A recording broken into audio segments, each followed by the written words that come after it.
जो बंदा आपसे वादा करके जा रहा है, ये याद रखिएगा वो कमिटमेंट पूरी करेगा। लिसनिंग वो है जो कि हमें हमारे तजर्बे से आती है। क्वेश्चन पूछना हमेशा आपका एक लर्निंग की टेक्निक है। क्वेश्चन पूछने से आपके बोलने वाले का नॉलेज भी बेहतर होता है और आपके सुनने वाले का भी। तो कभी ये मत कहें कि यू आर रॉन्ग, उसे कि यू आर वेरी राइट। अस्सलाम वालेकुम, I welcome you all on the behalf of Qasim Ali Shah Foundation. This is Hamla Bint Shahzad और आज का हमारा टॉपिक है कम्युनिकेशन स्किल्स के ऊपर।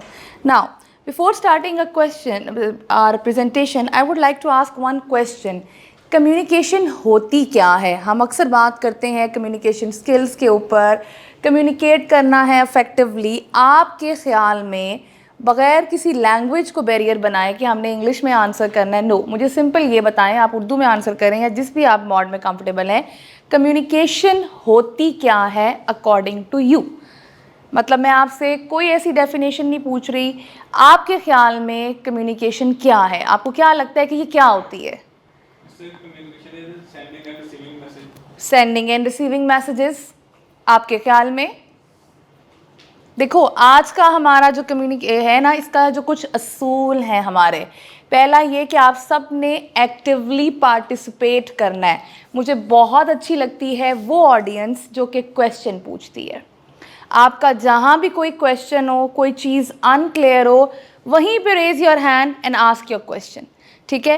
क्योंकि अगर आप सीखने आए हो तो मेरे ख्याल में क्वेश्चनिंग से ज़्यादा अच्छी सीखने की टेक्निक कोई नहीं है। Now next, punctuality, very good, आप सब लोग टाइम पे हो। फीडबैक लाजमी आपने देना है अपना कि आपको क्या चीज़ लगता है कि मज़ीद होनी चाहिए, क्या चीज़ लगता है कि ज़्यादा होनी चाहिए, दोबारा इसके ऊपर हमें डिटेल में जाना चाहिए या नहीं।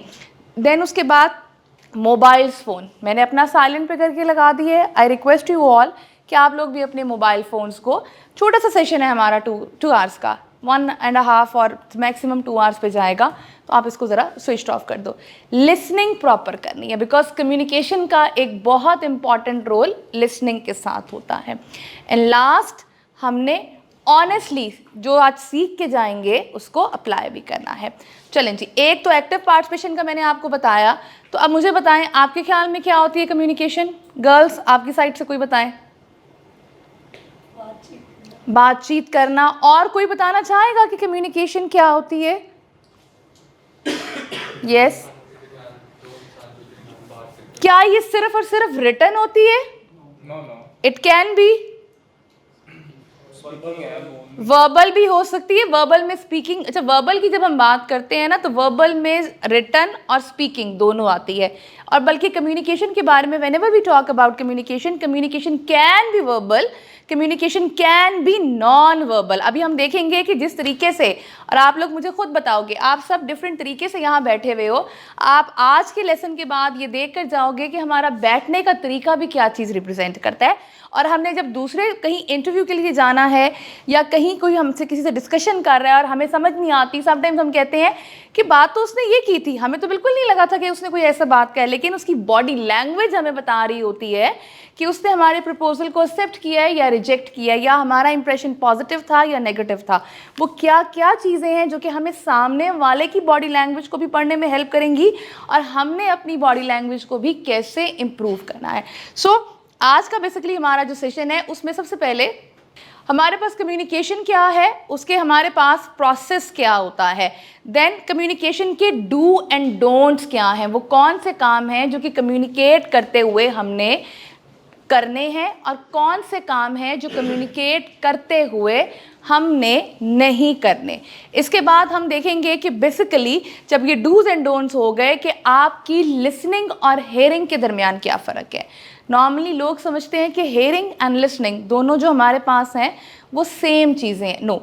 देन देखेंगे बॉडी, हमारे पास कितनी टाइप्स की कम्युनिकेशन होती है। क्या आपको पता है कम्युनिकेशन की भी टाइप्स और कम्युनिकेशन के भी स्टाइल्स होते हैं? वो देखेंगे, जिससे हमें पता चलेगा कि हम में से किसी एक का कम्युनिकेशन स्टाइल क्या है। देन देखेंगे कि नॉन वर्बल कम्युनिकेशन में बॉडी लैंग्वेज का क्या रोल है, बॉडी लैंग्वेज के क्या क्या कंपोनेंट्स हैं, और एक बॉडी लैंग्वेज को हम कैसे आइडेंटिफाई कर सकते हैं दूसरे की, और कैसे हम अपनी बॉडी लैंग्वेज को इम्प्रूव कर सकते हैं। तो बेसिकली कम्युनिकेशन से मुराद हमारे पास ये है, ये एक ऐसी टेक्निक है जिसके थ्रू हम अपने आइडियाज़, अपने थॉट्स, अपने मैसेजेस, अपनी फीलिंग्स को कन्वे करते हैं। It can be verbal, it can be non verbal. Communication के लिए जो चीज़ इम्पॉर्टेंट है, जो कंपोनेंट्स इम्पॉर्टेंट हैं, वो 3 हैं। Number 1 is sender. सेंडर हर वो बंदा है जिसने उस मैसेज को पहुंचाना है, ठीक है। आप कैसे पहुंचाना है, अब ये आप पे, through your body language, through return, बोल के समझाना है। वो मैसेज आपका आइडिया, आपकी थॉट कुछ भी हो सकता है, इवन आपका बिहेवियर भी हो सकता है। देन इसके अंदर एक चीज़, दूसरी चीज़ वो होती है कि वो आपके पास रिसीवर होता है। रिसीवर के आपने किसको देना है, यानी कि आपकी ऑडियंस कौन है। जैसे अगर मैं आज की एग्जांपल बात करूं, हमारे आज में सेंडर मैं हूं, ठीक है। मैंने कम्युनिकेशन का एक आइडिया कि होती क्या है, कैसे करनी चाहिए, क्या इम्प्रूवमेंट करनी है, अपने रिसीवर को देनी है। रिसीवर एक से ज़्यादा हो सकता है, ये हमेशा याद रखिएगा। लेकिन जब आपके सेंडर एक से ज़्यादा होंगे तो नुकसान होगा।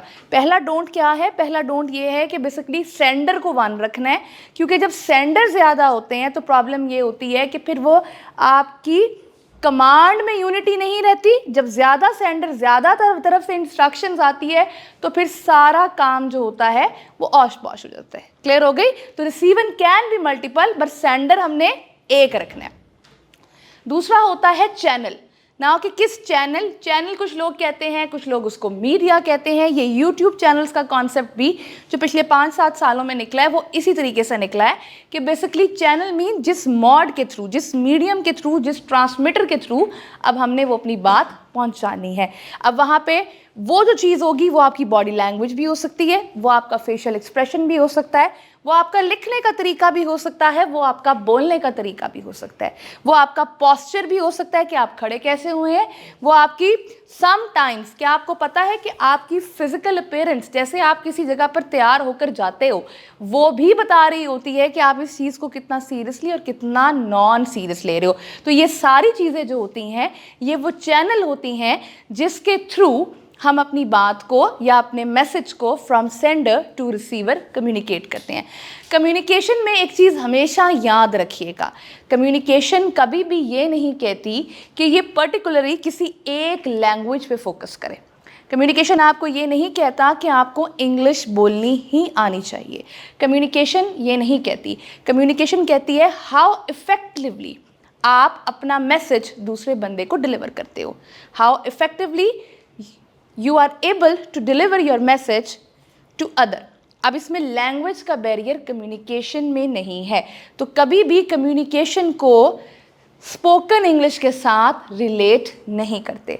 अब आप देखेंगे कम्युनिकेशन स्किल्स के अंदर वो पूछते हैं आपसे कि reading, writing, listening and speaking, और फिर आगे लैंग्वेज का अलग कॉलम होता है कि इंग्लिश के अलग बताएं, उर्दू के अलग बताएं, या किसी और लैंग्वेज में है तो बताएं। तो इसमें लैंग्वेज नहीं होता। कम्युनिकेशन के बेसिकली 4 बेसिक आप कह लो कि एरियाज होते हैं, और कौन कौन से होते हैं। Number 1 is your listening, number 2 is your speaking, number 3 is your reading, and the last one is writing. ये एक हिरार्की में चल रहे होते हैं। Now why listening is on number 1? कोई मुझे बता सकता है कि लिसनिंग नंबर 1 पे क्यों है? ओके, और इसके अलावा कोई answer? You are very much right, लेकिन इसके अलावा कोई और आंसर देगा मुझे? ये भी ठीक है। एक और चीज़ भी याद रखिएगा, कानून कुदरत है। एक बच्चा पैदा होता है, सबसे पहले लिसनिंग डेवलप्ड होती है। वो आपके फेशियल एक्सप्रेशन को देखते हुए उसको जज करता है, आप जो बोलते हो उसको जज करता है। फिर आके पैसेज ऑफ टाइम, बच्चों की एजेस डिफरेंट होती हैं, वो बैबलिंग और क्यूइंग की स्टेज से गुजरता है, वो बोलना शुरू करता है। फिर हम उसको रीडिंग पे लेकर आते हैं और लास्ट में राइटिंग। ये कानून कुदरत कम्युनिकेशन का है, और इसीलिए इसको इस ऑर्डर में रखा गया है, क्योंकि इस तरीके से बेसिकली बच्चे के लिए, या कोई भी हमारा आप कह लो कि इंसान है, हमारी ऑडियंस है, हमारा रिसीवर है, उसके लिए समझना आसान है। अब वो क्यों हमारे लिए समझना आसान है? वो हमारे लिए समझना इसलिए आसान है कि हमारी तख्लीक उसके ऊपर हुई हुई है। क्लियर हो गई ये चीज़? अब अगर आप लिसनिंग से हट कर सबसे पहले राइटिंग पे ले आओगे ना कि मुझे जी पूरा एक मेमो लिख के दिखा दें या एक ऑफिशियल ईमेल लिख के दिखा दें, तो वो मुश्किल हो जाएगी, क्योंकि पहला काम लिसनिंग। और ऑब्वियसली आपकी बात भी ठीक है, जवाब देने के लिए, बोलने के लिए आपको पहले जो डेटा इन्फॉर्मेशन करनी है वो भी आपने वहाँ से ही करनी है। नाउ नेक्स्ट, इसी तरीके से जैसे मैंने आपको बताया कि इसके अंदर बहुत सारी चीज़ें हमारी काउंट होती हैं। हमारा पर्सनल बिहेवियर काउंट होता है, हम लोगों से कैसे बात करते हैं, हम लोगों को कैसे इन्फ्लुएंस करते हैं, हमारा सारे का सारी चीज़ें इसके ऊपर बेस करती हैं। नाउ ये वो कम्युनिकेशन जो सबसे पहले मैंने आपको बताई थी कि एक सेंडर होगा और एक रिसीवर होगा, और दरमियान में कम्युनिकेशन चैनल्स हमारे फेस टू फेस भी हो सकता है, ऑनलाइन भी हो सकता है, ईमेल भी हो सकता है, बॉडी लैंग्वेज का भी हो सकता है, टेलीफोन हो सकता है, वीडियो कॉल हो सकती है, आपका कोई यूट्यूब चैनल देख रहे हो वो भी हो सकता है, किसी भी तरीके से आपका मीडिया हो सकता है। अब मीडिया, हम जिस डिजिटल एज में खड़े हैं, जिस डिजिटल लिटरेसी में खड़े हैं, उस वक्त हम मीडिया को लिमिटेड नहीं कर सकते। मीडिया मतलब मीडियम, वो चैनल जिसके थ्रू हमने कम्युनिकेट करना है। अब आप देख लें कि कॉमन वेज जिनके थ्रू हम कम्युनिकेट करते हैं, यानी कि एक बंदा, उसको बहुत ज़्यादा लिखना पढ़ना भी अगर नहीं आता, आप हर बंदा तो फ्लुएंट नहीं होता ना लिखने में, बहुत बड़ी बड़ी इंग्लिश या उर्दू में वो पूरे चीज़ें, उसकी वोकैबुलरी की प्रॉब्लम है, तो कॉमनली वो बोल के कर सकता है, विजुअल इमेजेस के थ्रू भी आप कर सकते हैं, और इसके अलावा आप बॉडी लैंग्वेज के थ्रू भी कर सकते हैं। और अगर आपकी स्पीकिंग अच्छी है और आपकी राइटिंग, आपकी किसी भी लैंग्वेज पे ग्रिप अच्छी है, तो आप रिटन में भी जा सकते हो। लेकिन अगर आपको लगता है कि आप कम्युनिकेशन में रिटन में इतने अच्छे नहीं हो, तो नथिंग टू वरी अबाउट, आप उसको लास्ट पे ले जाओ। सबसे पहले काम करो आप अपनी बॉडी लैंग्वेज के ऊपर। तो आज हम ये सारी चीज़ें देखेंगे। तो इसके बाद कम्युनिकेशन 3 तरह की होती है। One is downward, second one is upward and the third one is horizontal. Downward नीचे की तरफ, upward ऊपर की तरफ, horizontal same level पे। अब इसको समझें क्या होती है। डाउनवर्ड वो होती है जो कि किसी भी ऑर्गेनाइजेशन का बॉस या मैनेजर, यानी कि आप अगर एक टीम को लीड कर रहे हो, अगर मैं आसान लफ्ज़ों में बताऊं, तो जो आपकी कम्युनिकेशन अपनी टीम से होगी। आप में से कौन कौन जॉब करता है यहाँ पे? आप क्या जॉब करते हैं? ठीक है, आपके पास कोई टीम है जिसको आप लीड कर रहे हो, तो आप जो कम्युनिकेशन उनको इंस्ट्रक्शन देने के लिए करोगे ना। अब मैं आपको बताती हूँ इसमें इंस्ट्रक्शन, इसमें टाइप ऑफ कम्युनिकेशन होती क्या है। इसमें नॉर्मली आप जो इंस्ट्रक्शन दे रहे होते हो, बेसिकली इसका मकसद होता है किसी को इंस्ट्रक्शन देना, किसी की तरफ से कोई इंस्ट्रक्शन आई है उसका अप्रूवल या उसका डिसअप्रूवल देना। तो अब यहाँ पर जब जारी बात, जब आप सीनियर कोई अपने सबऑर्डिनेट से या कोई टीम लीड अपने टीम मेंबर के साथ जब कम्युनिकेट करता है, तो उसका मतलब क्या होता है, उसको उसकी ड्यूटीज़ के बारे में इंस्ट्रक्शन देना, इन्फॉर्म करना, उनसे फीडबैक लेना, उसके फीडबैक का रिस्पॉन्ड बैक करना, उसको अप्रूवल देना, उसको डिसअप्रूवल देना। तो यहाँ पर जो कम्युनिकेशन का मोड होता है वो थोड़ा सा, जब हम डाउनवर्ड में जाते हैं तो जो सिलेक्शन ऑफ वर्ड होगी, सबसे पहले हमने ये करना है, वो थोड़ी सी हमने रखनी है परसुएसिव, जिसका मतलब हमारे पास क्या होगा, जिसमें हमने प्रॉब्लम्स को हाईलाइट करना है, इन्फॉर्म करना है, अप्रूवल, और यहाँ पे जो हमारी लैंग्वेज होगी वो बहुत ज़्यादा फॉर्मल होती है, जैसे कि it is to inform you. ठीक है, अब जब हम ऐसे ईमेल लिख रहे हैं और आप अपनी टीम को बता रहे हो, तो नॉर्मली जब हम ईमेल या हम नॉर्मली अब कोई चीज़ लिखते हैं तो हम सब कुछ इस तरह के वर्ड्स भी डाल देते होते हैं कि ये शायद अच्छा लगेगा कि जी it is to bring in your kind notice, लिखते हैं ना हम ऐसी ईमेल्स भी, और कहीं हम लिखते हैं it is to inform you. लेकिन मैं भी किसी ज़माने में ये गलती करती थी कि मैं कहती थी नहीं ये अच्छा नहीं लग रहा, ये लिख देते हैं it is to bring in your kind notice. भाई मैं अपने सब ऑर्डिनेट को ईमेल लिख रही हूँ, तो मेरा यहाँ पर काम उनको इन्फॉर्म करना है। काइंड नोटिस का वर्ड मैं तब इस्तेमाल करूँगी जब मैंने कोई इतला अपने बॉस को देनी है।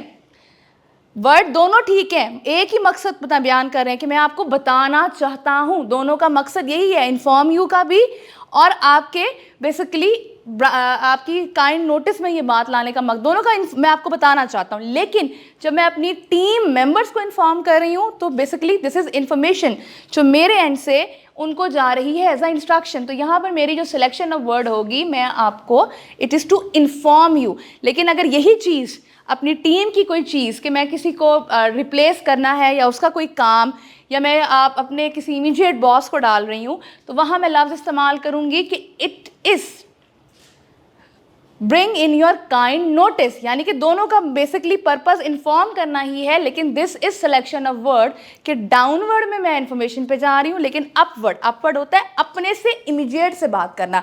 या तो अब आपका टीम मेंबर आपसे बात कर रहा है या आप अपने से ऊपर वाली अथॉरिटी पे बात कर रहे हो, तो वहाँ पर बेसिकली जो आपकी इन्फॉर्मेशन का तरीका होगा वो बेसिकली हमने बताना होता है कि अब हमने जो काम आपने हमें दिया था उसकी प्रोग्रेस ये जा रही है।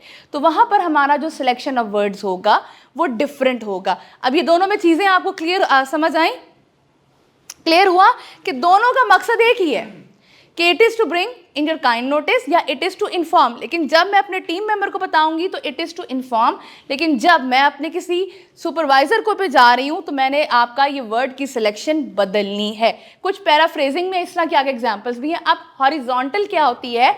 जब मैंने अपने पीयर लेवल पे कोई करनी है। फॉर एग्जाम्पल, अगर मैं एक डिपार्टमेंट की हेड हूँ तो मैंने दूसरे डिपार्टमेंट हेड को कोई करनी है कि या इनवाइट करना है या कोई उसको बताना है, तो यार मेरा लेवल सेम है, आपने अपने सेम लेवल के बंदे को ईमेल करनी है। अब ये लेवल क्या हो गया? ये लेवल हमारे पास हो गया हमारा बेसिकली अब आपका हॉरिजॉन्टल। या आप कोई किसी स्कूल में हो या कोई भी हो, आपने अपने कुलीग से बात भी कर रहे हो, अब यहाँ पे कोई आपके पास ऐसी ईमेल वगैरह नहीं होती या कोई आपके पास ऐसे वर्ड्स नहीं होते जिसमें हम अपवर्ड या डाउनवर्ड का ख्याल रखें। यहाँ आप सिंपल लैंग्वेज भी इस्तेमाल कर सकते हो। ये वो लैंग्वेज है जहाँ आप इनफॉर्मल भी जा सकते हो। अब आपको हम कहते हैं ना कि ये लफ्ज़ फॉर्मल लग रहा है, बट हमारे पास एक ऐसा वर्ड है कि जो हमारा जो है वो इनफॉर्मल है। लेकिन अगर हम हाउ एवर लिखें, दोनों का मतलब एक ही है, बट का भी और लेकिन का भी। लेकिन आपका एक फॉर्मल है तो एक इनफॉर्मल है। हमें पता नहीं चलता कि यहाँ बट लिखना था कि हमने यहाँ पे हाउ एवर लिखना था। ठीक है, हम आगे कहीं लिख देते हैं ऑल्सो कि ऑल्सो दिस दिस दिस, ठीक है, लेकिन उसकी जगह आप मोर एवर भी इस्तेमाल करते हैं। Now what is the difference between these word? More ever और ऑल्सो दोनों एक ही चीज़ बयान कर रहे हैं, लेकिन इनफॉर्मल में आपका ऑल्सो है और अगर आप फॉर्मल कम्युनिकेशन में जा रहे हो तो आप मोर एवर लिखोगे। आप इसी तरीके से बट पे लेके जा रहे हो तो फिर बट आप उसको बड़े आराम से आप इनफॉर्मल में इस्तेमाल करो, और अगर आप हाउ एवर इस्तेमाल करते हो तो ये आपकी फॉर्मल लैंग्वेज है। क्लियर हुआ कि एक आपका हॉरिजेंटल लेवल पे अगर आप ईमेल्स, बातचीत, मैसेजेस, टेक्स्ट कर रहे हो तो वहाँ पर आपने इसको कर देनी है, लैंग्वेज को इनफॉर्मल रखना, और जब आपने फॉर्मल जाना है वो है। अच्छा, नॉर्मली जैसे कि आप प्रपोजल्स वगैरह भेजते हो, एक एग्जाम्पल अब मैंने आपको समझा दिया, मैं आपसे एक क्वेश्चन करने लगी हूँ। हम नॉर्मली प्रपोजल्स भेजते हैं किसी कंपनी में अपने काम के लिए, भेजते हैं ना? बेशक मैं as a head of department हूँ, लेकिन मैं किसी कंपनी में प्रपोजल भेज रही हूँ। मेरी ये जो आपके पास एक नंबर 1 मुझे ये बताएं कि ये कम्युनिकेशन की टाइप क्या होगी? Is it horizontal, upward, downward, या ये इन तीनों में से बताएं। और देन उसके बाद मुझे बताएं कि मेरा जो मोड होगा वो फॉर्मल होगा कि इनफॉर्मल होगा। अगर मैंने एक ईमेल लिखनी है, जी कौन बताएगा मुझे? अपवर्ड होगा। दूसरा, मैं फॉर्मल लिखूंगी कि इनफॉर्मल? डाउनवर्ड होगा और आप फॉर्मल लिखेंगे। डाउनवर्ड होगा। अब मैंने अच्छा डाउनवर्ड, अच्छा जिसने अपवर्ड लिखा है वो मुझे जस्टिफाई करे कि अपवर्ड क्यों होगा। प्रपोजल अपने से बड़े को भेजना है ना, प्रपोजल कोई भी नहीं, मुझे नहीं पता सामने वाला कौन है, मुझे क्या पता रिसेप्शन पे बिठाया हुआ है और बंदा वो उसको देना है मैंने प्रपोजल। आप ईमेल लिखते हैं, ईमेल पे तो एक हेल्प डेस्क का नंबर लिखा हुआ है ना। अब मुझे नहीं पता, लेकिन मैंने अब लिखूंगी तो मैं formal, this is now crystal clear कि we are going to write it on the formal language. But हम अपवर्ड है कि डाउनवर्ड है?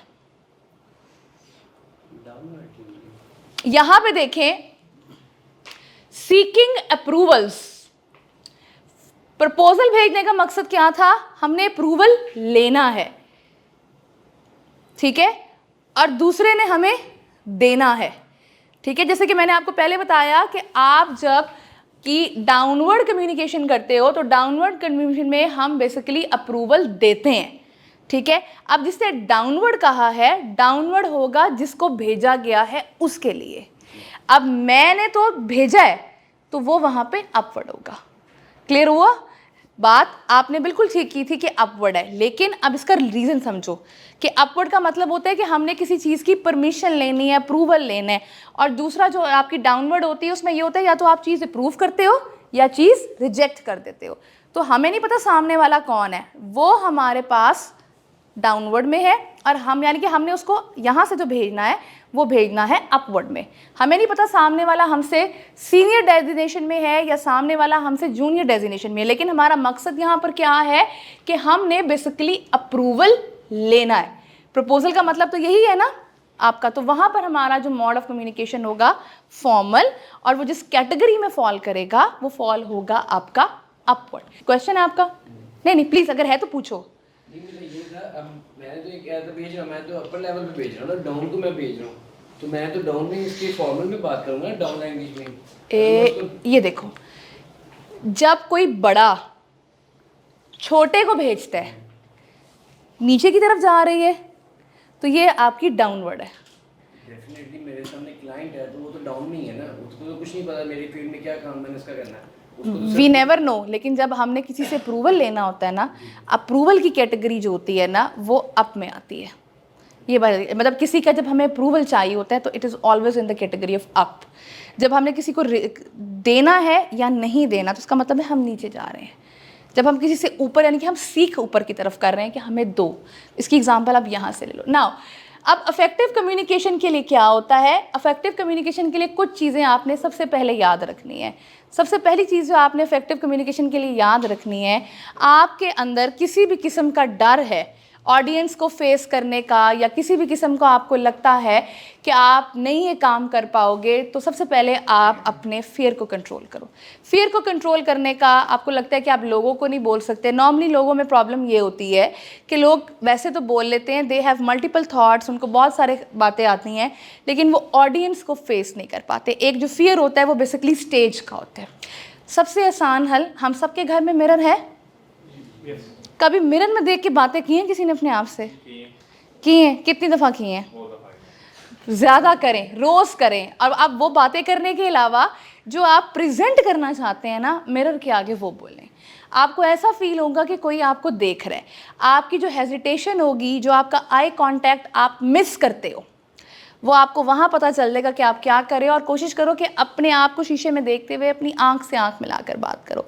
आपका ये हेजिटेशन, ये चीज़ दूर होगी। फियर को कंट्रोल करने का सबसे आसान हल एक तो ये है, दूसरा ये कि आप आई कांटेक्ट लाजमी मेंटेन करो। किसी के साथ परमानेंट भी आई कांटेक्ट मेंटेन नहीं रखना कि उसको लगे कि ये अगला बंदा ही पजल हो जाए। हाँ, और बिल्कुल भी ऐसे नहीं रखना कि उसको लगे कि मेरी तरफ तो कोई देख ही नहीं रहा। ठीक है, तो ये आपने जो आई कांटेक्ट मेंटेन रखना है, ये थोड़ी थोड़ी देर के लिए सबसे मेंटेन रखना है। दिस इज़ वेरी कंपल्सरी और ये कम्युनिकेशन का बेहतरीन असूल है।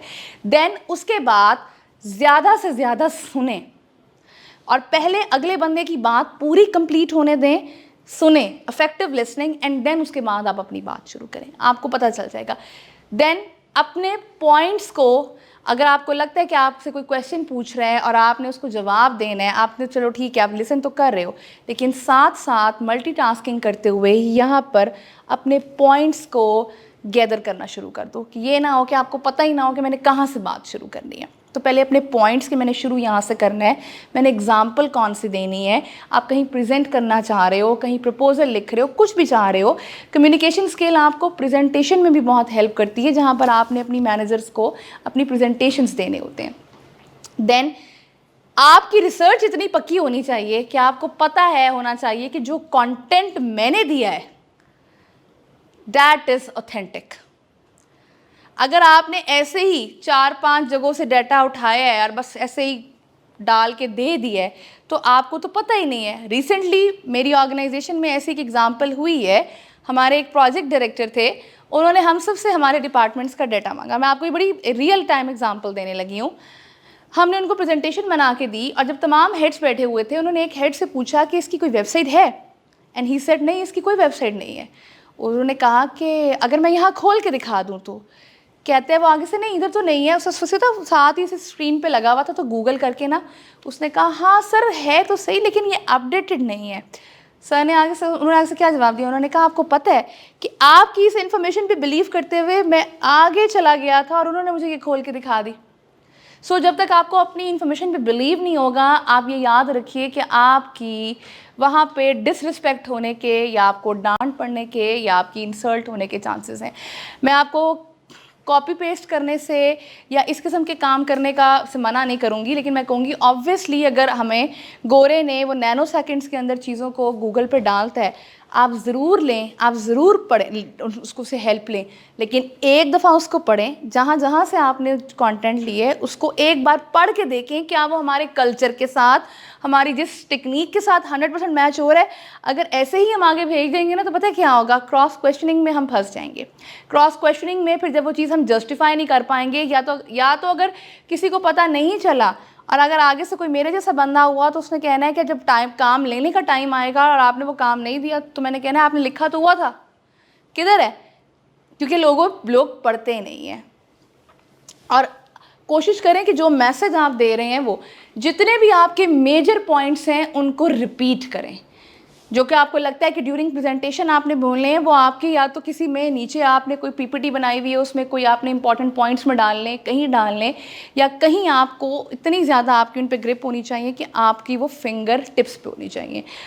एक दफ़ा अपना काम प्रेजेंट करने से पहले या सबमिट करने से पहले आई डोंट नो आपकी हार्ड कॉपी में पढ़ने की आदत है या स्क्रीन पे पढ़ने की आदत है, जिस तरीके से भी आप कंफर्टेबल हो पढ़ने में, एक दफ़ा उसको सबमिट करवाने से पहले या देने से पहले या ईमेल करने से पहले या जहाँ पर भी आप अपलोड करते हो उधर करने से पहले एक दफ़ा उसको प्रूफ रीड लाजमी करें। और जो चीज़ आपने प्रेजेंट करनी है, देखें जिसको आप प्रेजेंट कर रहे हैं, आपका लिसनर या आपका रीडर, यही तरीका होगा ना, या तो आपके सामने बैठा हुआ वो लिसनर होगा या किसी को अगर आप ईमेल के थ्रू दे रहे हैं तो वो आपका रीडर होगा। यानी कि जो भी आसान लफ्ज़ों में आपका रिसीवर है वो आपके रिसीवर के इंटरेस्ट पे होनी चाहिए। कितने लोग अपवर्क पे काम करते हैं या फाइवर पे काम करते हैं? आप PNY के हो इसलिए मैंने आपसे पूछा है ना। क्यों मैंने आपसे क्वेश्चन पूछा है कि वहाँ पर जब प्रपोजल लिखते हो, आप प्रपोज़ल लिखते हो ना, उस प्रपोज़ल में लिखते वक्त हमें हमेशा एक बात बताई जाती है कि प्रपोज़ल पे ही हमें जवाब आना है और हमने एक्सेप्ट होना है या नहीं, ऐसे ही है ना। हमेशा एक बात बताई जाती है कि प्रपोज़ल आपने लिखना ऐसे है कि सामने वाले को जो बीमारी है ना, आपने उसकी दवा लिखनी है। यानी कि जो वो सुनना चाह रहा है, जो वो मांगना चाह रहा है, और वो कभी पॉसिबल है जब हम पूरी उसकी बात सुनेंगे, या तो रीड करेंगे या तो लिसन करेंगे। अब वो तो हमारा तो ये बेसिकली हमेशा वो लिखिए जो आपका रिसीवर चाहता है। अब अगर आपकी ऑडियंस ही अनइंटरेस्टेड है किसी चीज़ में तो फिर क्या फ़ायदा हमें वो चीज़ दिखाने में ना। तो बेसिकली हमेशा चीज़ ऑडियंस की डिमांड पे होनी चाहिए। इफेक्टिव कम्युनिकेशन हमें फ़ायदे क्या क्या दे सकती है? प्रॉब्लम सॉल्विंग में हमारे मदद कर सकती है, डिसीजन मेकिंग हमारी इससे इम्प्रूव होती है, हमारी प्रोडक्टिविटी इम्प्रूव होगी, आपके वर्क का फ्लो सीधा रहेगा। आपको ये पता होगा कि अब मैंने स्टेप बाय स्टेप चलना कैसे, जब कम्युनिकेट हम इफेक्टिवली करेंगे। देन बिजनेस रिलेशनशिप्स, जब हमने चीज़ें अपने पॉइंट्स क्लियर रखे होंगे, उनकी बेस पे अप्रूवल लिया होगा या अप्रूवल दिया होगा, तो तब हमारे साथ हमारे बेसिकली जो बिजनेस रिलेशंस हैं हमारे क्लाइंट्स के साथ वो भी आपके स्ट्रॉन्ग होंगे। देन इसके अलावा जो भी प्रमोशनल मटेरियल आप बनाओगे वो क्रिस्टल क्लियर होता है, उसमें भी कम्युनिकेशन होती है, क्रिस्टल क्लियर होगा, प्रोफेशनल इमेजेस आपकी क्लियर होंगी, और जितने भी हमारे स्टेक होल्डर्स हैं वो भी हमारे बेसिकली इम्प्रूव करेंगे। नाउ नेक्स्ट हमारे पास लिसनिंग और हेयरिंग में क्या फ़र्क है?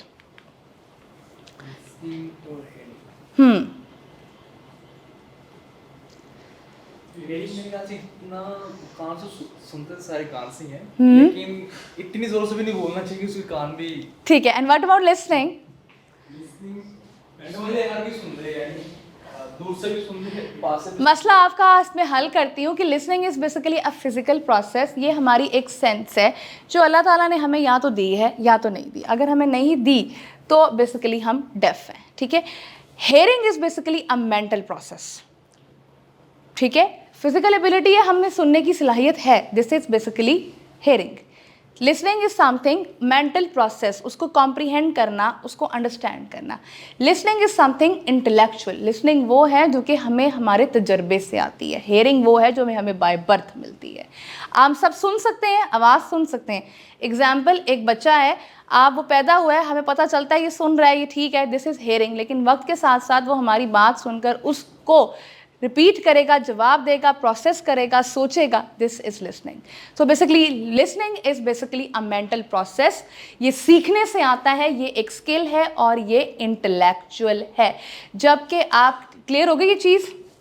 नाउ अब लिसनिंग बहुत बड़ा एक आर्ट है, ये एक आर्ट है, ये सीखने से आता है, ये बेसिकली आपको बहुत सारी चीज़ें सिखाता है। ये सबसे पहले जब आप किसी को लिसन करते हो ना, उसकी बात मुकम्मल करके, तो ये सबसे पहले आपके गुड मैनर्स को रिफ्लेक्ट करता है।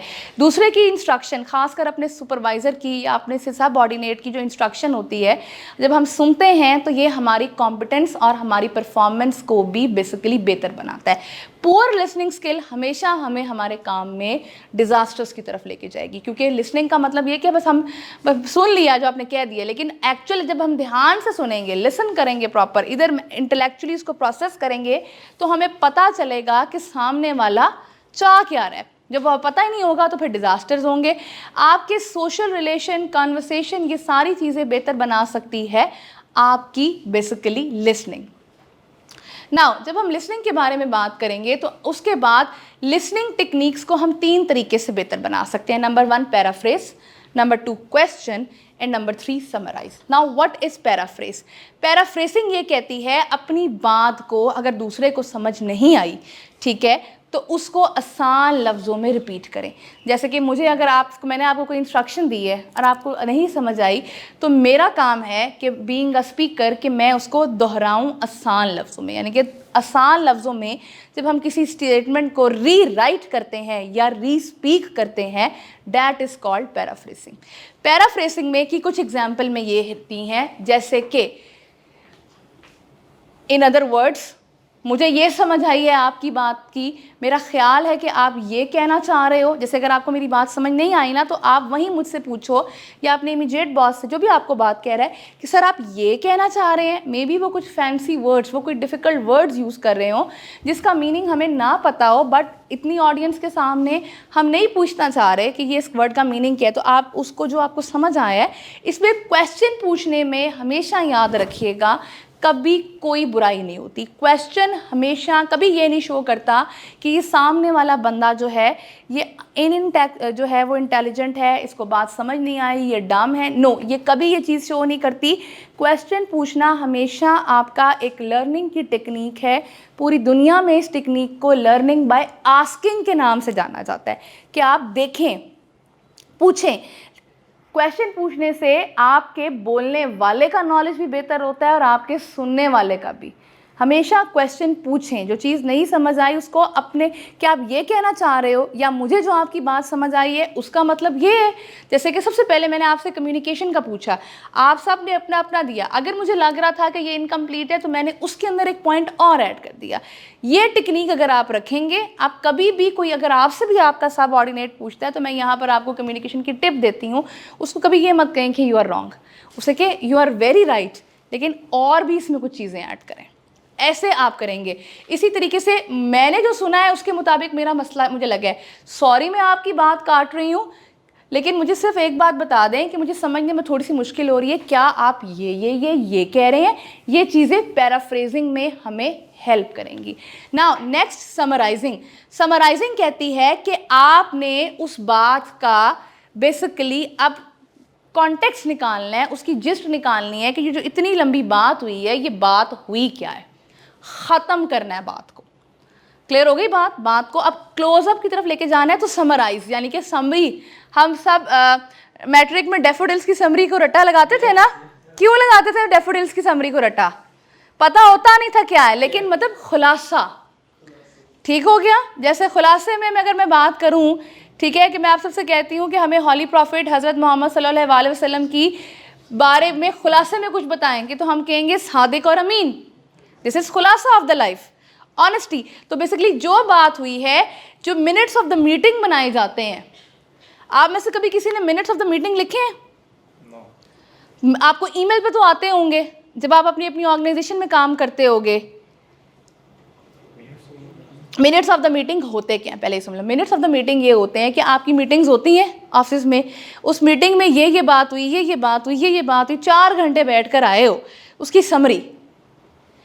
कोई एक सेक्रेटरी या कोई एक बंदा, किसी एक की उस ऑफिस में ड्यूटी होती है कि मिनट ऑफ द मीटिंग, यानी कि फिर आपको एक ईमेल आ जाती है कि ये डेटेड दिस फ्लाम बोर्ड रूम में ये मीटिंग हुई, ये काम ये हुए हैं, ये इसकी जिम्मेदारी। कुछ 5-6 पॉइंट्स जो कि डिस्कस हुए होते हैं वो 5-6 पॉइंट्स की सूरत में आए, basically summary. Why summary is important in communication? क्योंकि हम सब ने कम्युनिकेशन में मिनट्स ऑफ द मीटिंग बताने होते हैं। मिनट्स ऑफ द मीटिंग ये नहीं कहता 5 minute 10 minute, minute of the meeting ये कहता है कि जी ये डिसाइड किया है, ये जिस तरीके से एजेंडा होता है ना कि हम इस टॉपिक पे जाके बात करेंगे, 2-4 पॉइंट्स होते हैं ना, उसी तरीके से जो उसका खुलासा होता है उस मीटिंग के बाद का, उसको कहा जाता है मिनट्स ऑफ द मीटिंग। तो बेसिकली ये समरी हमें वहाँ हेल्प करती है। इसमें वो लंबी लंबी कहानियाँ नहीं होती। जब आप ये लिखते हो तो इसमें बेसिकली आप अपना बताते हो कि मुझे तो ये समझ आई है और ये जिम्मेदारी, ये फ़लानी चीज़ फ़लाने बंदे को लगी है। इसी तरीके से क्वेश्चन हमेशा 2 तरह के होते हैं, एक होते हैं ओपन एंडेड और एक होते हैं क्लोज एंडेड। आपने जब भी एज आ अपवर्ड लेवल पे अपनी टीम से, यानी कि अपने से नीचे से बंदे पे आपने क्वेश्चन पूछने हैं, तो कोशिश करनी है कि आपको क्लियरली सबसे पहले आपको पता हो कि क्वेश्चन 2 टाइप्स के होते हैं, एक होते हैं क्लोज एंड और एक होते हैं हमारे पास open end. Close end question वो वाले क्वेश्चन होते हैं जिनका आंसर या तो येस नो में होता है या सिंपल 1 से 2 वर्ड्स में होता है। जैसे कि और इनको पहचानने की तरीका क्या है, ये वो क्वेश्चन होते हैं जो कि हु, व्हेन एंड विच से स्टार्ट होते हैं। Who is responsible for this? जी this person. When will you submit this task? Monday. बात समझ आई आपको, क्लियर हो गई मेरी? ये इस तरीके से होते हैं। अब ओपन एंडेड क्वेश्चन ये होते हैं जिसमें हर बंदे की राय डिफरेंट होगी। आसान लफ्ज़ों में what, how and how come वाले जो क्वेश्चन होते हैं वो, इसमें वाई नहीं दिया जाता, वाई में वजह पूछी जाती है। वाई वाले क्वेश्चन कभी भी आपकी फॉर्मल लैंग्वेज में इस्तेमाल नहीं होते। क्लियर हो गया? तो ये आप सबसे पहले आइडेंटिफाई करो और कोशिश करो कि आपने जब रिफ्लेक्शन लेना है, जब फीडबैक लेना है अपनी टीम से, तो कोशिश करो कि आप ओपन एंडेड क्वेश्चन की तरफ जाओ। ठीक हो गया? ये बेसिकली आपको हेल्प करेंगे। अब कम्युनिकेशन के लिए डूज कौन कौन से हैं इसको देखो। हमेशा पहले से सोचें कि आपने क्या काम करना है, आपने क्या बात करनी है। रन टाइम पे कभी भी मत जाएं, ऑलवेज प्लान होके जाएं। हमेशा जब सामने वाले से बात करें तो देखें आपकी ऑडियंस किस लैंग्वेज में कंफर्टेबल है। Do not use fancy words, simple phrases, simple words का इस्तेमाल करें, क्योंकि वहाँ पर आपका मकसद समझाना है। जिस टॉपिक पे आप बात कर रहे हैं या जिस सब्जेक्ट से मुराद मैं उर्दू इंग्लिश मैथ्स नहीं ले रही, सब्जेक्ट मीन वो टॉपिक, वो मैटर जो उस मीटिंग में डिस्कस हो रहा है, वहाँ पे आपके पास आपकी रिक्वायर्ड इन्फॉर्मेशन का होना मस्ट है। आपकी आवाज़ क्लियर हो, ऑडिबल हो, आपकी आवाज़ की जो पिच है वो इतनी ज़्यादा स्लो भी ना हो और बहुत ज़्यादा तेज़ भी ना हो। आपने मोनोटोन नहीं रहना। मोनोटोन से मुराद ये होती है अपनी आवाज़ को एक ही टोन पे नहीं रखना, कहीं आवाज़ को ऊंचा करें, कहीं आवाज़ को आहिस्ता करें ताकि ऑडियंस इंगेज रहे। ऑडिबल होना, सब सुन सकें। क्लियरली से मुराद ये है pronunciation of the word clear हो। अगर आपको नहीं कोई वर्ड बोलना आता तो कोई मसला नहीं है भाई, उर्दू में बोल दें, ठीक है। बार बार देखें कि जो आप बोल रहे हैं वो सामने वाले लिसनर को समझ भी आ रहा है कि नहीं। देन उसके बाद जो काम हमने नहीं करने, कभी भी हमने इमीडिएट रिएक्ट नहीं करना, इमीडिएट मटर नहीं करना। मटर क्या होता है? बुड़बुड़ाना, MUTTER। लिख लें एक वोकैबुलरी का वर्ड, फॉर्मल लैंग्वेज में इस्तेमाल होता है मटर। ही इज़ MUTTER, मटर, वो ऊपर लिखा हुआ है। मटर कहता है बेसिकली बुड़बुड़ाना। हम कह रहे होते हैं ना अक्सर, आप बॉस तो सुबह से पता नहीं क्या लगा हुआ है, basically he is muttering. Muttering represent ही अगले बंदे के गुस्से को करता है। कोशिश करें कि आपने ना एज अ बॉस खुद भी नहीं करना और आपको पता भी होगा अगर सामने वाला भी कर रहा है तो this is not an effective communication. उस वक्त कोशिश करें कि कम्युनिकेशन को क्लोज ही किया जाए। अगर कोई ऐसी चीज़ जो कि आपकी टेक्नोलॉजिकल टर्म या जो बिज़नेस जैगरन्स होते हैं, टेक्नोलॉजिकल टर्म्स या बिज़नेस जैगरन्स वो वाले वर्ड होते हैं जो कि पर्टिकुलरली किसी एक ख़ास बिज़नेस में इस्तेमाल किए जाते हैं। जैसे IT के अपने वर्ड होते हैं, HTTP होता है, या आपका कोई किसी आपकी एकेडमिक्स में DLP का वर्ड होता है। मतलब जो किसी बिज़नेस के पर्टिकुलर वर्ड होते हैं ना जो कि टेक्नोलॉजी के, उसको बिज़नेस जैगरन JAGRON का नाम दिया जाता है। अगर ये पॉइंट लिखना है तो लिख लें। कोशिश करें कि ऐसे वर्ड्स ना बोलें अगर तो सामने वाले को नहीं पता। जैसे कि हम शॉर्टकट में DLP बोल देते हैं, सामने वाले को नहीं पता तो उसको प्रॉपर तो पूरा वर्ड यूज़ करें। Daily lesson plan, jargon JAGRON। These are the particular या स्पेसिफिक वर्ड जो कि हम इस्तेमाल करते हैं किसी ख़ास बिज़नेस के लिए, और ये हर बिज़नेस टू बिज़नेस वेरी करते हैं। ये आपकी, और समटाइम्स ये ऑर्गेनाइजेशन टू ऑर्गेनाइजेशन भी वेरी कर रहे होते हैं। हर ऑर्गेनाइजेशन ने अपने वर्ड्स बनाए होते हैं, तो बेसिकली इनका डिक्शनरी से कोई ताल्लुक़ नहीं होता। नाउ बहुत ज़्यादा तेज़ या बहुत ज़्यादा हल्का मत बोलें, दरमियानी आवाज़ में पॉज दे दे के बोलें ताकि सामने वाले को आपकी बात समझ आ जाए। ऐसी जगह पर कभी अपनी ये बात मत करें जहाँ पे इनऑडिबल सराउंडिंग हो, शोर हो।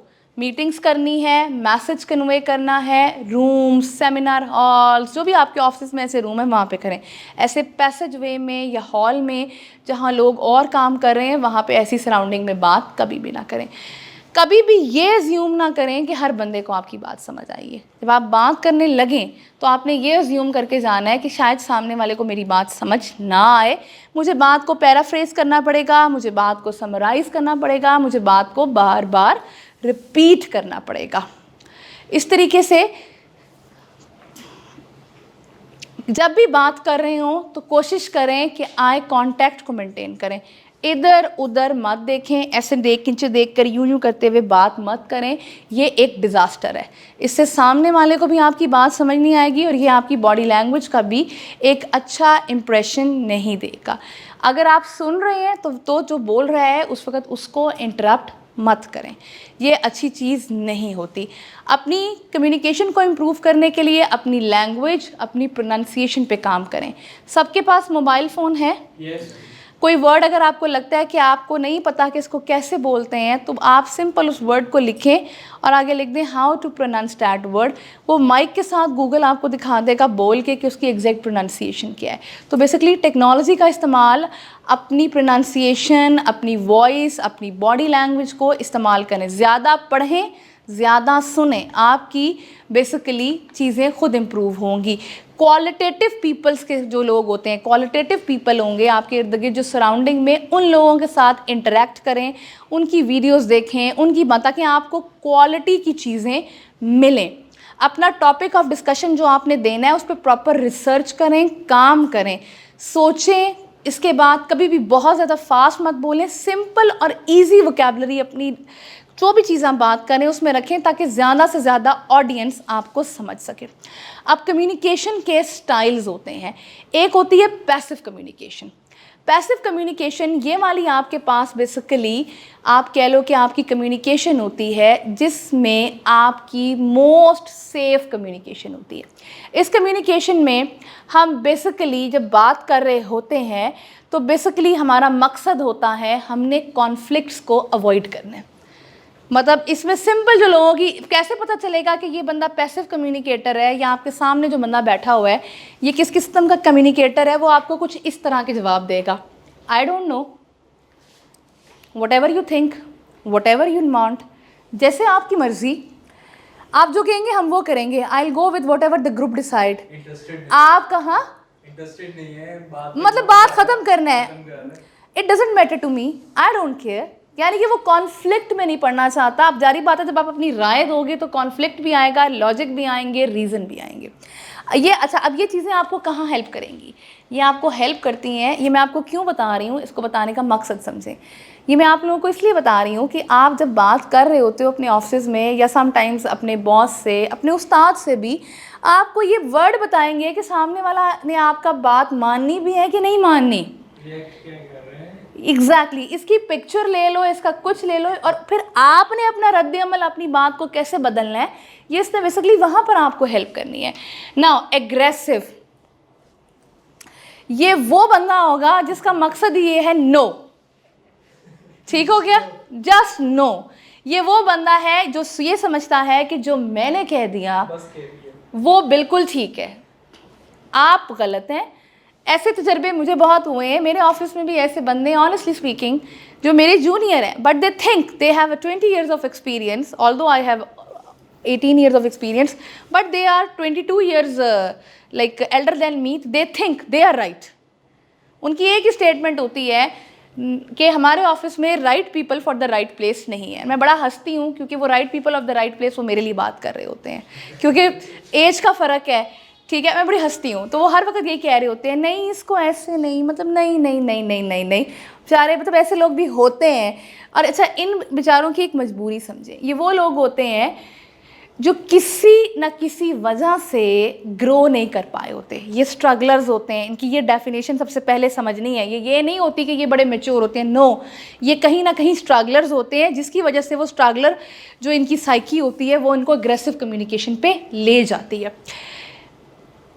ये बेसिकली वो लोग होते हैं कि मैं अपने तरीके से काम करेंगे, नो, हु केयर्स, जो आपने करना है वो कर लें, ठीक है। आपको लगता है कि ये काम हो जाएगा तो ठीक है, पर हम तो ऐसे नहीं करते थे, हम तो ये करेंगे, हम तो वो करेंगे। तो ये बेसिकली आपको पता होना चाहिए कि ऐसे लोगों को टैकल करने के लिए अब आपने अपनी स्ट्रैटेजी क्या करनी है।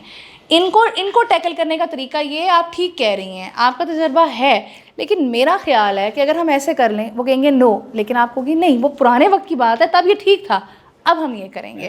90% लोग ऐसे होते हैं, मुझे जैसे कहते हैं कि पता सब कुछ होता है कि हाँ मुझे ये जो क्वेश्चन कर रहा है, जो मुझे बता रहा है बिल्कुल ठीक कह रहा है, लेकिन उनके अंदर एक ईगो आ जाती है, एक चीज आ जाती है कि नहीं, नो नो, मैंने जो कह दिया कह दिया। वही ना कोई स्ट्रगलिंग नेचर, कोई ना कोई डिजास्टर, कोई ना कोई फेलियर ऑफ अ लाइफ जो होता है वो उनको ईगो प्रॉब्लम में कर देता है। उसका तरीका ये है कि अब आपने थोड़ी सी अपनी स्ट्रैटेजी पैराफ्रेसिंग की रखनी है कि okay fine, you are right, पहले ऐसे ही होता था, बट अब बॉस की डिमांड है, बस अब ऑर्गेनाइजेशन का कल्चर है, मैं आपके साथ हूँ, लेकिन मजबूरी अब ये करना है, अब आपको इनको इस तरीके से टैकल करना है। Now this is the best communication style जिस पे हम सब ने आना है। ये बेसिकली हमारे पास वो होता है कि ये असर्टिव कम्युनिकेशन है जिसमें हम अपने राइट को भी प्रोटेक्ट करते हैं, लेकिन दूसरे के राइट्स का ख्याल भी रखते हैं। ये वो वाली हमारे पास कम्युनिकेशन है जिसका पर्पस बेसिकली हमारे पास ये होता है कि हमने प्रॉब्लम को अंडरस्टैंड करना है और प्रॉब्लम के सलूशन की तरफ जाना है। ये नहीं कि मैं ये चाहती हूँ, ये नहीं कि आप ये चाहते हैं। Now we have to identify the problem and try to find a solution of the that problem. I contact इसमें लाजमी मेंटेन होता है, दूसरे की बात सुनते हैं, कॉन्फिडेंस से जवाब देते हैं और फ्लेक्सिबल भी होते हैं, यानी कि बदलने की जगह भी होती है ऑर्गेनाइजेशन के गोल के लिए या कॉमन इंटरेस्ट के लिए। आपकी इस बारे में क्या राय है? मुझे ये लग रहा है कि ये आपके लिए इम्पॉर्टेंट है, ये मेरे लिए भी इम्पॉर्टेंट है, तो मेरे ख्याल में अगर हम इसको अच्छे तरीके से सेटल डाउन कर लें, बात कर लें तो बेहतर है। I think, I feel, I believe, इस तरह के वर्ड इस्तेमाल होते हैं। आई वुड अप्रिशिएट, ठीक है, इसमें बेसिकली हम इस तरह के, मुझे आप let me understand your thought, no, yeah this is what I understand, if I am wrong please correct me, ये सारी हम सिचुएशन यहाँ करते हैं। बेस्ट स्टाइल्स इसमें से अगर हम देखें तो कोई एज सच, अगर मैं बेस्ट स्टाइल की बात करूँ तो वो हमारे पास कम्युनिकेशन में असर्टिव स्टाइल मोस्ट बेस्ट है। बाकी हम सबको आहिस्ता आहिस्ता जो भी हमारे अंदर प्रॉब्लम्स हैं उसको देखते हुए अब हमने अपने आप को असर्टिव पे लेकर आना है। अब इसी तरीके से अफेक्टिव कम्युनिकेशन के कुछ प्रिंसिपल्स भी होते हैं। आप हमेशा याद रखें, अननेसेसरी अनसर्टनिटीज़ को हमेशा निकालें। अननेसेसरी गैर ज़रूरी चीज़ें, जो रेलेवेंट चीज़ें हैं वहाँ पे लेके आएँ। पुराने ज़माने में हम कहाँ करते थे, जब हम स्कूल में पढ़ते थे, अब मुझे नहीं पता आपका मैट्रिक कैसा है, मुझे मैट्रिक किए तो 25 साल हो गए हैं, कि हम कहते थे लंबी लंबी कहानियाँ शुरू करें, पहले यहाँ से जाएं फिर ये आएँ और फिर हम आंसर पे आते थे कि नंबर ऐसे मिलेंगे। अब वो बात दौर नहीं है, अब आपने टू द पॉइंट रहना है, अननेसेसरी डिटेल्स को अवॉइड करना है। शायद उस ज़माने में लोगों के पास टाइम ज़्यादा होता होगा, वो पढ़ के आपको नंबर देते होंगे। अब आज का मैनेजर भी, आज का एम्प्लॉय भी पसंद करता है कि टू दी पॉइंट बात की जाए, आपको ग्राफिक्स में चीज़ दिखाई जाए, ताकि हम सीधा आउटकम और प्लानिंग के प्रोसेस पे जाएं। तो बेसिकली कोशिश करें कि जो भी आपका डायनामिक्स हैं किसी की ऑर्गेनाइजेशन के, चार्ट्स बनाने वाले, आप उसकी तरफ जाएं। अपनी अच्छी कम्युनिकेशन के लिए अपनी ऑडियंस को, जो आपको सुन रहे हैं या जिनको आप प्रेजेंट कर रहे हो, उनको पूरी तवज्जो दें। एक अच्छी दूसरे पीपल के, उन जो आपसे सवाल पूछते हैं, आपको राय देते हैं, आपसे बात करना चाहते हैं, उनको हमेशा इनकरेज करें। अपने आइडियाज़ को हमेशा प्रेजेंट करते हुए दूसरे के आइडियाज़ का ख्याल भी रखते हैं। हमेशा बंदे को फेयरली ट्रीट करें। फेयरली ट्रीट करने से मुराद ये कि अगर मुझे अपनी ऑर्गेनाइजेशन में कोई बंदा अच्छा नहीं लगता या वो मेरे लिए प्रॉब्लम क्रिएट कर रहा है, तो मेरा उससे कोई ज़ाती ग्रज नहीं है। मेरे लिए मेरे 15 एम्प्लॉयज़, मेरे 20 एम्प्लॉयज़, जो भी मेरी टीम है, वो मेरे लिए इक्वल है। मेरिट पे फैसला करें, इक्वालिटी पे फैसला करें। टीम बिल्डिंग हमेशा रखें। आपकी टीम बिल्डिंग अगर नहीं होगी, आप कहेंगे ना कि बस जो मैंने कह दिया वही होना है, टीम बिल्डिंग नहीं होगी, उनसे बात नहीं करेंगे, तो वो चीज़ हमेशा आपके लिए प्रॉब्लम करेगी। नाउ, लोगों को रिस्पेक्ट दें। अगर वो आपके साथ डिसएग्री भी करते हैं, बट आपने रिस्पेक्ट से बात करनी है। हमेशा ये चीज़ याद रखें कि डिफरेंसेस और कॉन्फ्लिक्ट्स ये एक नॉर्मल चीज़ है। हम एक घर में अगर 4-5 बहन भाई भी रहते हैं तो सब एक जैसे नहीं होते। इवन अगर हम अपना हाथ देखते हैं तो हमारे हाथ की 5 उंगलियां भी एक जैसी नहीं है। सो इट्स मीन कि डिफरेंस और कॉन्फ्लिक्ट ये नेचुरल चीज़ है, ये आना ही आना है। लेकिन एक्चुअल चीज़ है कि हमने कॉन्फ्लिक्ट को रिजॉल्व बड़ा अच्छे फ्रेंडली तरीके से करना है। लोगों के साथ एम्पैथी से चलें। एक होती है सिंपैथी, जिसको हम हमदर्दी का नाम देते हैं। एक चीज़ होती है एम्पैथी। एम्पैथी क्या कहती है? अगर मैं इसकी जगह होता तो मुझे कैसा लगता। ठीक है, एम्पैथी से देखें कि मे भी वो जो रिएक्ट कर रहा है वो उसकी तरीके से चल रहा है। इन चीज़ों से आप लोगों का ट्रस्ट करेंगे। हमेशा कम्युनिकेशन क्लियर रखें। अपनी प्रेजेंटेशन देते हुए आपको या बात करते हुए आप हमेशा कॉन्फिडेंट रहें। जितने कॉन्फिडेंट आप रहेंगे उतना अच्छा तरीके से चीज़ों को प्रेजेंट आप करेंगे। हमेशा जो कमिटमेंट आपने की है, कम्युनिकेशन का पहला असूल है, उसको देख कर करें। ये मत करें कि जी हमने प्रोजेक्ट लेना था तो बड़ी शॉर्ट डेडलाइन दे दी कि हाँ जी ले लो हम कर लेंगे, बाद में कह देंगे कि जी हम 2-3 दिन बाद दे रहे हैं। नो, अपनी चीज़ों को देखते हुए जो आपने अब पहले टाइमलाइन या डेडलाइन कमिटमेंट जो है वो की है, अब उसको फॉलो मस्ट करें। कम्युनिकेशन में जब आप अपनी कमिटमेंट्स को ख़राब करते हैं तो फिर आपकी कम्युनिकेशन पे भी कोई बात नहीं सुनता। बॉडी लैंग्वेज पे काम मस्ट करना है।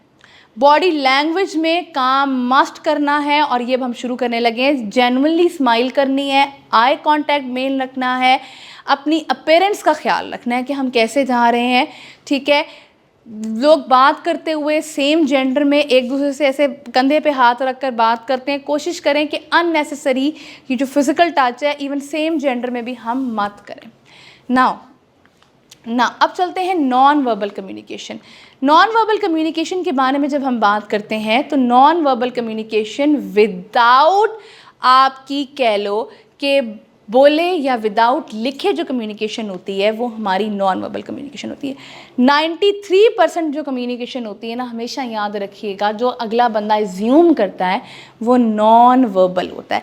नॉन वर्बल कम्युनिकेशन के अंदर हमारा बैठने का तरीका, हमारे पॉजेस, हमारा पॉस्चर, हमारी अपीयरेंस कि हम साफ़ सुथरे हैं कि नहीं, हमने सर को कैसे हिलाया, बात कैसे की, हाथ कैसे हिलाया, आई की movement, facial expression, body contact कि हमने हाथ कैसे मिलाया, हम कितना दूर खड़े हुए, कितना करीब खड़े हुए, ये एक एक चीज़ काउंट करती है।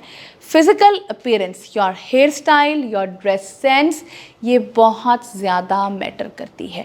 अच्छा, मैं हमेशा, क्योंकि जब लड़कियों को एक बात कहा करती हूँ, मैं उन्हें कहा करती हूँ कि भाई अगर आपने नेल पेंट लगा लिया है ना, तो या तो उसको पूरा मिटा दें या तो उसको पूरा ठीक कर दें।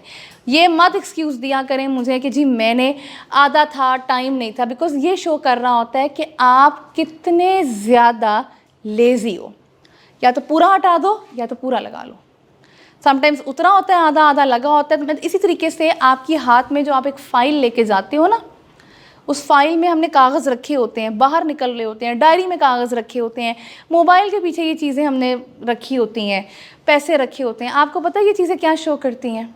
You are unorganised. अगर आपने एक फ़ाइल में कागज़ रखे हुए उनको प्रॉपर एक ही रुख में करके रखें।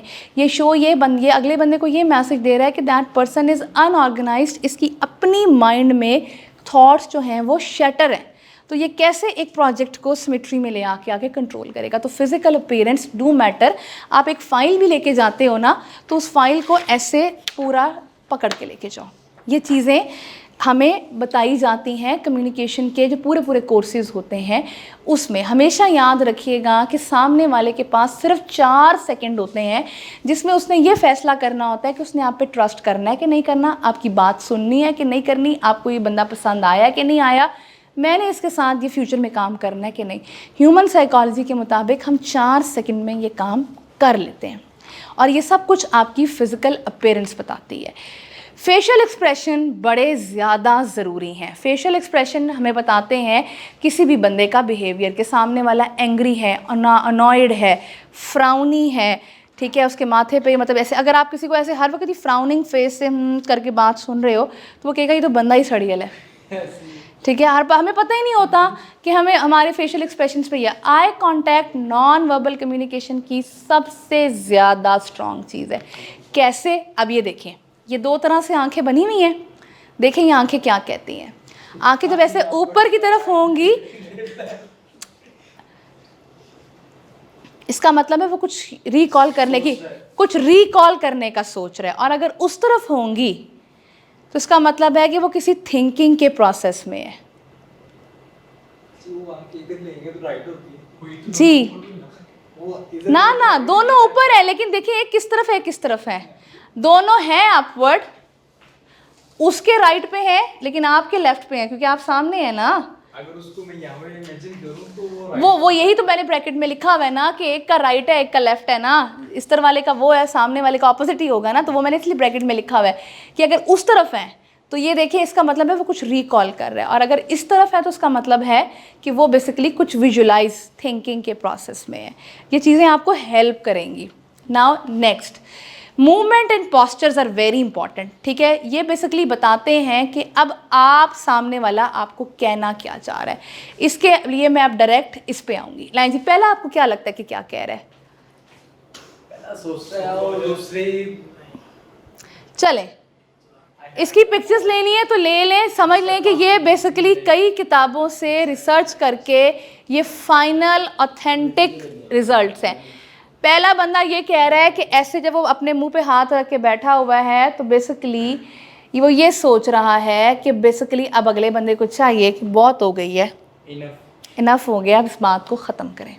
अब दूसरा बंदा जब वो, अब देखो अब उसका हाथ कहाँ पे है कि वो क्रिटिकल एनालिसिस कर रही है। हर दफ़ा ये मत सोचा करें कि ये यूँ क्रिटिकल एनालिसिस है, क्रिटिकल एनालिसिस का फेस वो होता है, ठीक हो गया। अब यानी कि वो क्रिटिकल एनालिसिस कर रही हैं कि हाँ ये ऐसे है तो ये ऐसे, अच्छा इसको ऐसे देखते हैं। ये क्लियर डिफरेंस है दोनों चीज़ों में।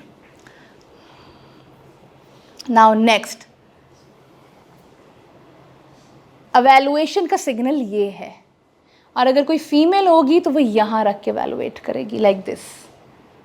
ये एवेलुएशन का, वो अगला बंदा आपको जज कर रहा है, आपको एवेलुएट कर रहा है, this is the signal of evaluation, ठीक है। और ये बेसिकली रिप्रेजेंट करता है कि सामने वाले की एवेलुएशन पॉजिटिव है आपके बारे में, वो आप पे ट्रस्ट कर रहा है, थॉट प्रोसेस में है। और ये जो नीचे वाला ऐनक ऐसे रख के भी अक्सर लोग करते हैं ना, व्हाट डज दिस मीन, ये भी एवेलुएशन का है, और ये भी बेसिकली आपकी पॉजिटिव जेस्चर है जो कि ये बता रहा है कि बेसिकली आपके आइडियाज़, आपकी इन्फॉर्मेशन, आपकी रिक्वेस्ट अगला बंदा कंसीडर कर रहा है, उसको ये कंसीडर करने के लायक लग रही हैं। ये दोनों पॉजिटिव हैं।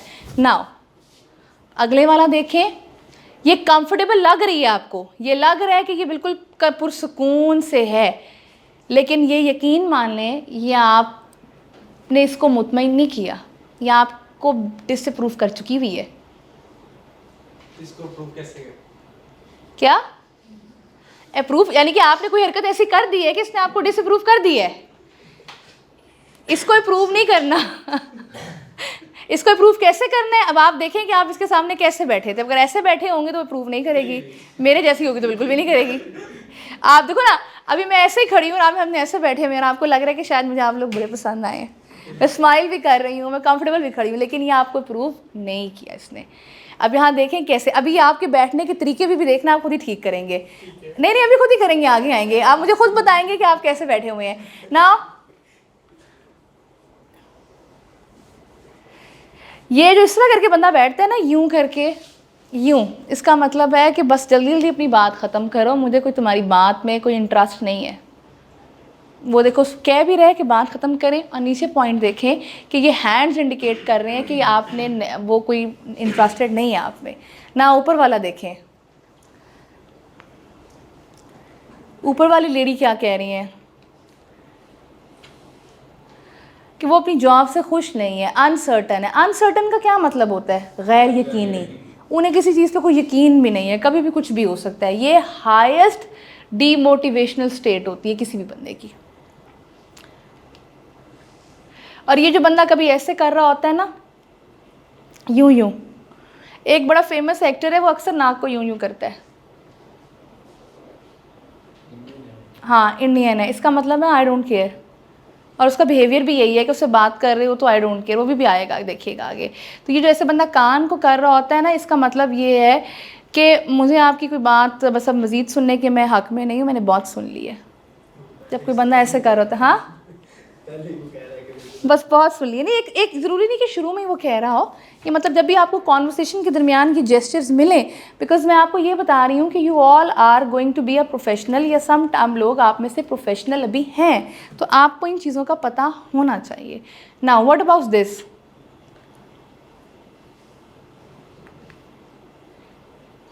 जो बंदा अपना कॉलर पकड़ के ऐसे अक्सर कर रहा होता है, उसको गर्मी लग रही होती है, गर्मी नहीं लग रही, वो कह रहा है कि मैं तुझे अनकंफर्टेबल। एग्जैक्टली क्या कह रहा होता है वो, यानी कि ये एक और याद भी रखिएगा कि वो अनकंफर्टेबल है। वो अनकंफर्टेबल क्यों है? वो कहीं ना कहीं कोई आपसे ऐसी बात कर रहा है जो सच नहीं है,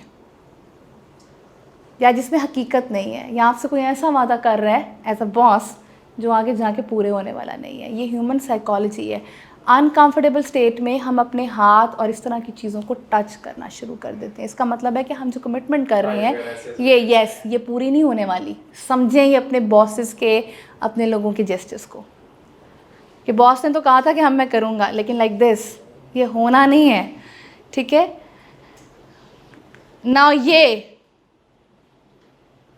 clear, aggressive, angry negative word होता है। फॉर्मल लैंग्वेज में हम इसको एग्रेशन से रिप्रेजेंट करते हैं, मतलब दोनों का एक ही होता है। एंग्री बेसिकली आप कह लें कि एक इनफॉर्मल और नेगेटिव वर्ड है, लेकिन जब आपने लैंग्वेज रिप्रेजेंट करनी है फॉर्मली तो आप एग्रेशन रखोगे ना। ऊपर वाला बेचारा कंफ्यूज है, उसकी आंखें देखें, हाथ भी देखें ऐसे करके, और नीचे वाला देखें, नीचे वाला देखें, नीचे वाला देखें, बैरियर, रीश्योरेंस, उसको यकीन नहीं है, वो आपसे चाह रहा है कि मेरे तक कोई बंदा ना आए। ये हाथ हमेशा जब कोई खड़े होकर आप देख रहे हो, तो आप कभी देखना, क्वीन बेचारी तो अब फौत हो गई हुई 2-3 साल से, क्वीन हमेशा ऐसे खड़ी होती थी। What does this mean? या जितने भी ब्रिटिश लोग आपके, ये जो सारे प्रिंस वगैरह प्रिंसेस होते हैं, ये ऐसे खड़े होते हैं। दिस इज़ अ बैरियर, क्योंकि उन तक पहुंचना आसान नहीं होता, उन तक आना नहीं होता, ये बैरियर होता है। इस हाथ का मतलब ये है कि मैं आपको ये सिग्नल दे रही हूँ कि मेरे से आके यहाँ बात नहीं करनी, जो बात करनी है वहाँ पे कर लो। ये बैरियर है, ये बॉडी लैंग्वेज होती हैं। आप कभी इस चीज़ को देखिएगा, इसकी पिक्चर्स इसलिए मैं आपको कह रही हूँ। हाँ नाउ दिस जेस्चर, नहीं ये वो नहीं है, नीचे वाला है। मोर कॉन्फिडेंट फीलिंग, आपसे जो कोई बात करते हुए रिप्रेजेंट कर रहा है, इट्स मीनिंग आप भी कर रहे हो तो ये रिफ्लेक्ट कर रहा है कि यू आर कॉन्फिडेंट। आप जो चीज़ प्रेजेंट करने आए हो वो क्लियर है, जो वादा आप कर रहे हो यू आर कॉन्फिडेंट इनफ कि वो पूरा होगा, या जो बंदा आपसे वादा करके जा रहा है ये याद रखिएगा वो कमिटमेंट पूरी करेगा। ये नेगेटिव है, ये जो पाँव यूँ करके मैडम बैठी हुई है, दिस इज़ एक्सट्रीमली नेगेटिव। आप ऐसी वगैरह में कभी इंटरव्यू देने जाए ना, तो ये चीज़ें नोट होती हैं, इसीलिए ये कम्युनिकेशन है। ये तो बेहतरीन जेस्चर है ऊपर वाला, देखें कॉन्फिडेंस तो इस पर ख़त्म हो जाता है। ये इवन कॉन्फिडेंस के अलावा एरोगेंस को भी रिप्रेजेंट करता है। बहुत सारे लोग ऐसे बैठे होते हैं हम अक्सर बैठते हैं ऑफिस में, वाह ये तो बता तो नहीं कि कॉन्फिडेंस तो ख़त्म है इस पर, कि ये बता रहा है कि ये मदर ऑफ ऑल कॉन्फिडेंस चेक्टर, इसका मतलब आप बहुत कॉन्फिडेंट हैं। नीचे वाला देखें, ये जो इस तरह टांग ऊपर करके भी बैठते हैं ना, अभी आप में से काफ़ी लोग बैठे हुए थे, ये भी नेगेटिव को रिप्रेजेंट करते हैं। ठीक है, हाँ, ये वाला भी देखें। एक मिनट बैक कीजिएगा। ये आपको आपकी चीज़ों में बड़ा हेल्प करेगा। ये देखें, ये तो किलिंग है भाई। अब मैं घर जाके क्या खाऊं, क्या टीवी देखूं आज, वाओ। या क्या करना है, बैठ के बस 5 बजे तक टाइम पूरा करो ना, मेरी हाज़िरी तो लग गई है। अब मेरे आज की अटेंडेंस होगी, अच्छा मैं, और बैठ के अपना सोचना, अपना करना, ये भी किलिंग है। मैं लीस्ट इंटरेस्टेड हूँ आपकी बात में।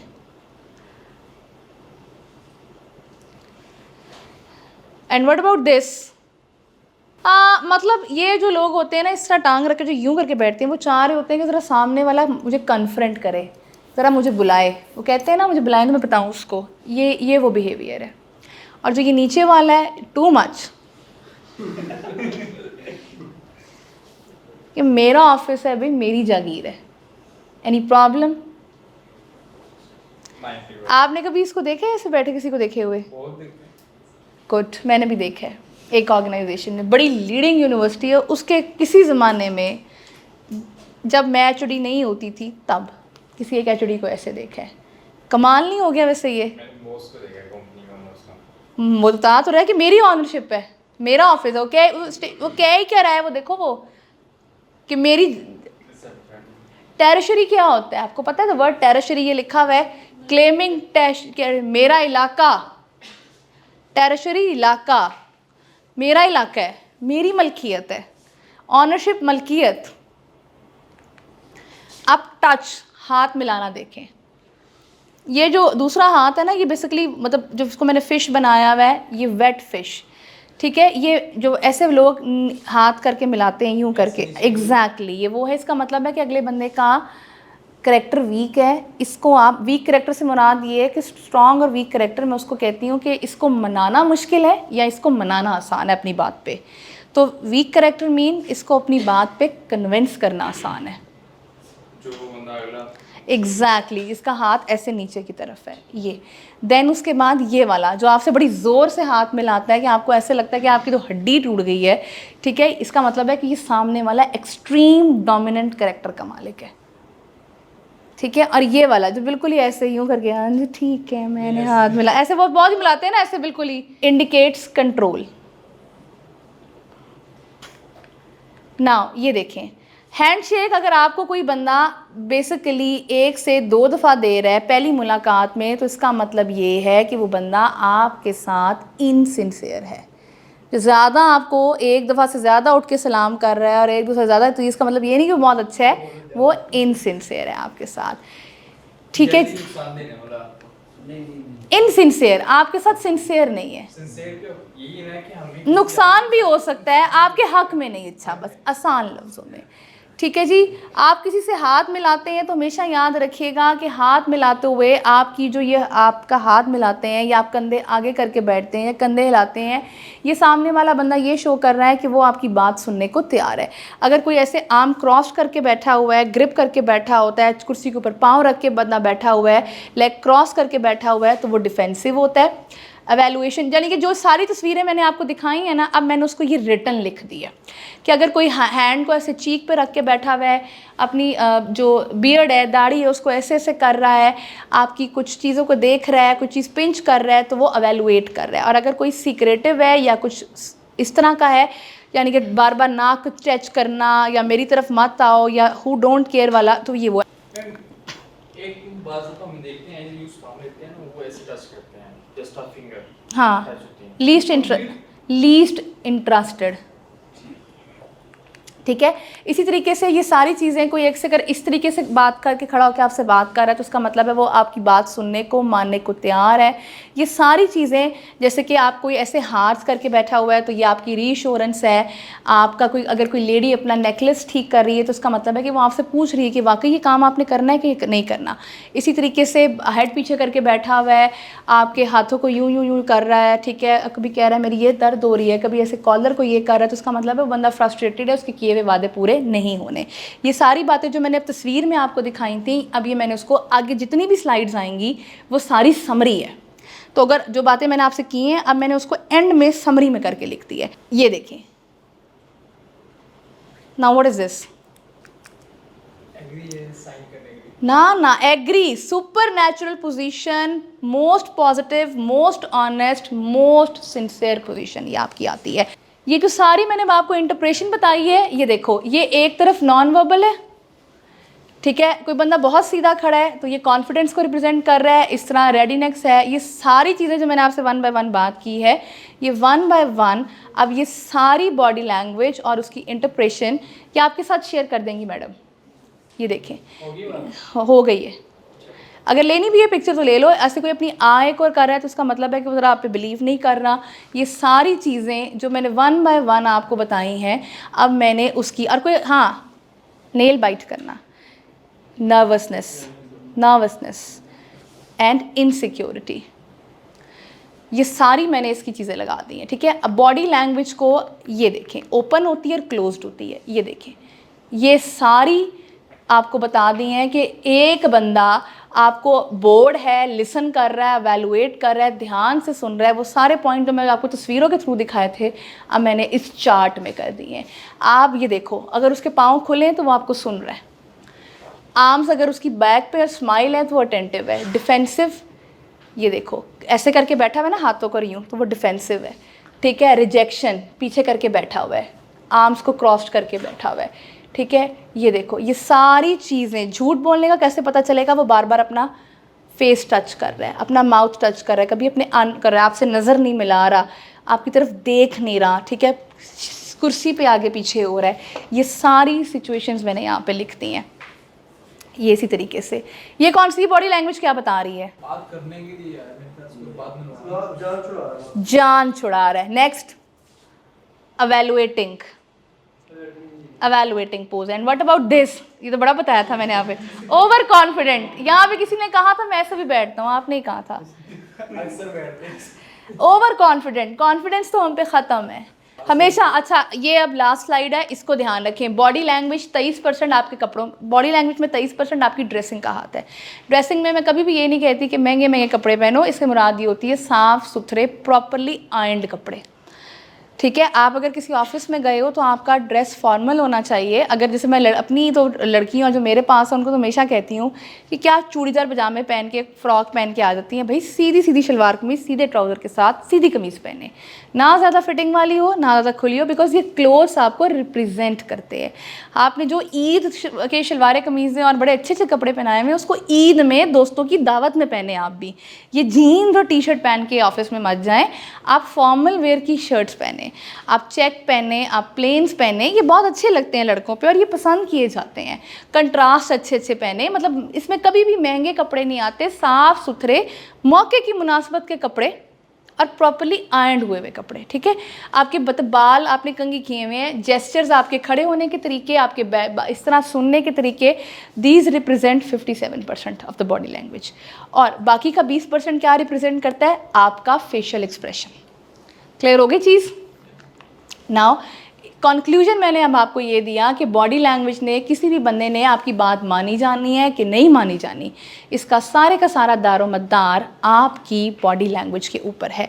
तो अपनी बॉडी लैंग्वेज को अफेक्टिव रखिए, कोशिश करें कि जो चीज़ें मैंने आपको बताई हैं वो आपको हेल्प करेंगी, आपके लिए भी, और आपने ख़ुद को भी कैसे इम्प्रूव करना है। आप अगर हम ऐसे कर रहे हैं तो क्या क्या करना है, क्या नहीं करना।